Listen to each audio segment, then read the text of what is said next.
Baby, donde tú quieras, yo paso a buscarte. Tú espérame afuera, pa' si no llamarte. No traigas paraguas como quiera, vamos a mojarte. Welcome back to Max Reaction. How are you doing today? I truly hope you're having a great day. Anyway, we're going to react to the Winter War, the war that became a meme. And before I even start the video, it says, potentially offensive meme incoming. So let's not be offended, you know. If you're a viewer of mine, memes are meant to be funny. They make fun of everything in the world.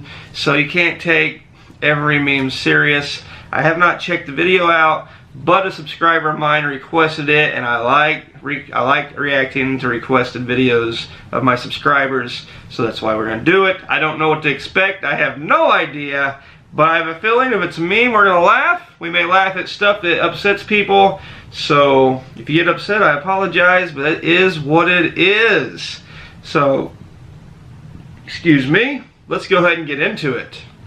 Look at this dude. Wait till you see the Reds invaded Finland. Casualties. Wow, that's a lot. Look at the top of sad. His head. Look at his lips. What is going on? So about halfway through making this video, I realized I'm late to the Winter War video trend, and that this has been done many times already, so my bad. But this is honestly one of my favorite parts of World War II by sheer volume of meme potential.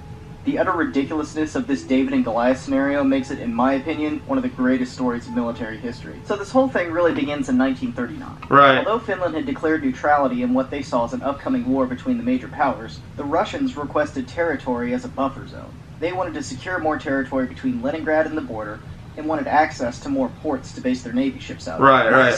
The Finnish border. Somewhere else. They also requested the goodness. ability to station Red Army troops in Finnish territory. These same demands had already been met previously by the Balkans, effectively making them Soviet states, as they did not see a way to take on the massive Soviet military machine. It'd be rough. However, did not meet these Russian demands, as they felt it encroached on the sovereignty of their nation, and all counteroffers they made were rejected by Moscow. As a result, the Russians decided to invade and have their demands met by force. Now, it's easy to judge this move with what we know now about how the Finns did in the war. But to truly understand the Russians' actions, you need to look at the scenario from their point of view in 1939. At the time, the Soviet Union is a highly industrialized country of over 150 million people, boasting the world's largest military. Big! Finland is a country of about 3.6 million people that is recovering from a civil war Small. and has no professional army. What military equipment the Finns do have is either outdated or in very limited numbers. In the Russians' eyes, there's no way this can go bad for them. Right. However, a weakness. when planning the operation, they made a number of errors. The plan presented to Stalin by General Shaposhnikov called for a well-supplied central thrust towards the Finnish capital to crush resistance underneath the Red Army's weight for a fast, simple victory. That's what they This thought. was rejected by Stalin, though, as the Germans had just stunned the world with their large concentric operations in Poland, and Stalin would not have the Red Army be outdone. So he went with this plan, created by General Voroshilov, which is a lot more complicated and impressive than the one put forward by Shaposhnikov. The issue with this is that the terrain in Poland is not the same as that of Finland. Right. In Poland, roads are plentiful, and the terrain is fairly forgiving. In Finland, there are a few roads, and the rest is frozen and wooded. So although rough to get through this in Poland, it's very difficult to do so, especially with large vehicles, in Finland, because no matter how much you want to move, you can only go where the roads will let you. Absolutely. Or the ice. Advantage. The Russians also believe that the former Reds in the Finnish Civil War will join the Red Army as it passes through. But since the Whites took power, the Finnish economy has done very well, and a sense of patriotism has taken hold in the country. Hell yeah. Being a Finn would trump political ideology when any foreign power invaded. The Russians missed this point entirely in their intelligence of the Finnish political structure. The third big mistake is a short deadline.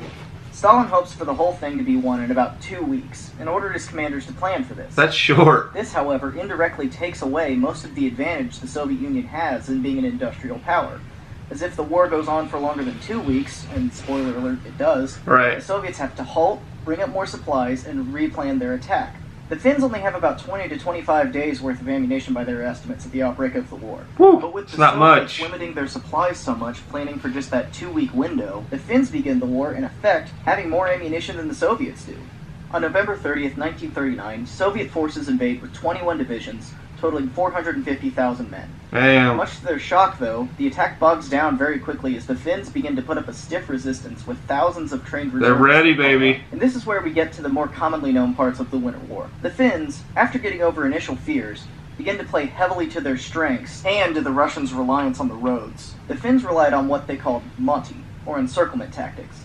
The Finns found that the Russians moved in long columns on the roads. Right. So instead of fighting the Russians head-on, they stopped the column at various places, right, cut off smaller pockets, and then pick off Soviet troops from the forest. That's or some attack quickly smart planning. on foot, then slip away. This was typically done by stopping the leading vehicles by knocking them out, or even just by blocking the road with fallen trees or debris. Because the Finns had few anti-tank guns and rifles, the main anti-tank weapon used by the British Army was the Molotov cocktail. Yeah, firebomb. The Soviet foreign minister by the Finns during the war. These encirclements and attacks were made easier to accomplish by the fact that the Russians, with all their loud vehicles and brown uniforms in the snow, made themselves very easily seen. The Russians, on the other hand, could not hear the Finns approach, as they had to keep their engines running so that they would not freeze in the extreme temperatures. The result was the Finns owned the forest and the Russians feared them, letting the Finns often stop advances at will. Many Russians caught in the Montes were also cut off from supplies, and starvation and ammunition problems began to set in. The Finns, on the other hand, would capture and redistribute weapons and ammunition at a rapid pace, to where the Finns had more material at the end of the war than they did at the beginning. That's the Russians did see crazy. Quite a bit of success in the north, though, as Finnish troop concentrations were lesser there. The main Finnish defense line was called the Mannerheim Line, named after the leader of the Finnish forces. The Mannerheim Line, unlike many of its contemporaries, such as the Maginot Line, was very basic defensive structure, composed of trenches, logs, and rocks with a few concrete structures. Worked. In Finnish terrain, though, this was an extremely effective defensive structure once the Russians were funneled into it. By the end of December, with Soviet troops stretched so thin, Stalin was very unhappy with the results of the attack. Terrible try. He gave Kapashnikov full control and replaced Voroshilov with Simeon Timoshenko. The attack plan was redrawn to about what Kapashnikov had prepared in the first place, with a strong thrust through the Karelian Isthmus on February 11th. By March 5th, the Finns realized they were beaten and sued for peace, relinquishing 11% of their territory and 30% of their pre-war economic 11%. This is the part that most people forget, that the Red Army did triumph, albeit with about 10 men killed per square mile gained. Right. Very rough approximate. Not worth it. But they eventually won. But it was a bitter victory. Ooh, that's kind of small. Yikes. Now, aside from the novelty factor, this war has been somewhat buried in the history books, and many write it off Wonder as a why. waste of time. It's easy to see why with the avoidable loss of life. But I think this war had a few impacts that do influence later events. First, and probably least important, it sways the Finns to join Hitler when he invades the Soviet Union in 1941. And although they mostly just recapture lost territory from 1940, every Soviet soldier fighting the Finnish invasion is one less fighting the Germans. I believe without the Winter War, the Finns may have stayed out of the war altogether, and it was the hostilities against them that made them feel like they had to take a side. Second, it taught the Soviets firsthand how to fight in the bitter cold, and when the Germans came close to Moscow, some Finnish tactics such as ski troops were used. But lastly, and in my opinion the biggest impact, is the reputation of the Red Army to the German Army. After the purges, then Poland, and now this, the Red Army looks extremely incompetent. The Germans had to be thinking that if the Soviets had trouble taking on a citizen army in Finland, what could they do against the full force of the German army? You'd think you'd crush them. Imply direct causation. There is a whole video worth of reasons that the Germans decided to invade the Soviet Union. But the Winter War does support the later proved to be false idea of kicking in the door and the whole rotten structure falling in. Special thank you to Thomas Yip for creating the video and drawing of the Finnish gondola. He actually does these by commission, and down below I'll link his Instagram and Patreon if you want to commission one for yourself. That's also, awesome. check out his YouTube channel while you're down there too. Thank you all for watching, and I'll see you on the next one. I love that. I don't think that was too offensive. I didn't see where it was offensive at all, actually. Maybe it's offensive to you, I don't know. But the Finns fought hard. They fought strong in the end, you know, they lost. But you got to respect that, because the Soviet Union was just massive, massive, massive. The Finns weren't. But you can just see how great they're good at warfare, especially back then with their tactics. They used some very bright and smart ways, which you know, stood them off for quite a while, but eventually, you know, numbers can get you. They can get you. But I think I have to agree with what he was saying. You know, that helped Finns maybe join Germany later on. It definitely helped. There's no doubt about it in my mind, actually. So we're not gonna say might, definitely, but a lot of casualties, a lot of lost life that shouldn't have happened, just shouldn't have. But that's what happens in this earth. That's why we need to spread peace, love, and happiness.